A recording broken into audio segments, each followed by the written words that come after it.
আচ্ছা, কেল্লা বললেই আপনি কিসের কথা ভাবেন? রাজস্থান, সোনার কেল্লা।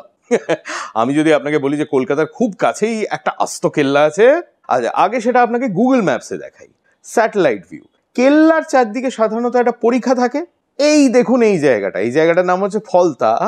আর সেখানে এই দেখুন কেল্লার চারিদিকে কি সুন্দর করে কাটা একটা পরীক্ষা, যেটা এখনো রয়েছে। এটাকে বলা হয় ফলতার কেল্লা। এই হচ্ছে কেল্লায় ঢোকার রাস্তা দিয়ে ঢুকে ডান দিকে আপনি যদি খানিকটা এগিয়ে যান, তাহলে এই কেল্লার মাঝখান দিয়ে আপনি দেখবেন একটা উঁচু হাঁটার রাস্তা চলে গেছে। এটাই ছিল কেল্লার দেওয়ালটা। এই কেল্লাটা এখানে এলো কোত্থেকে, কার তৈরি করা?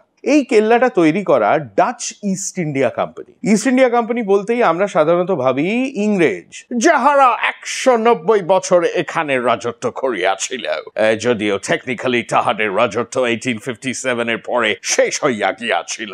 কিন্তু অ্যাকচুয়ালি দ্য ফ্যাক্ট ইজ একাধিক ইউরোপিয়ান দেশের নিজস্ব ইস্ট ইন্ডিয়া কোম্পানি ছিল। So the French east India company, the Dutch east India company, the Portuguese east India company, এমনকি দ্য ড্যানিশ শ্রীরামপুর। তো এই পার্টিকুলার কেল্লাটা খুবই ছোট একটা কেল্লা। এটা তৈরি করা ডাচ ইস্ট ইন্ডিয়া কোম্পানি। কবে এক্স্যাক্টলি তৈরি হয়েছিল, কে তৈরি করেছিল, সেই সমস্ত ডিটেলস কিন্তু আমার কাছে নেই। আমি প্রচুর খুঁজেছি, পাইনি।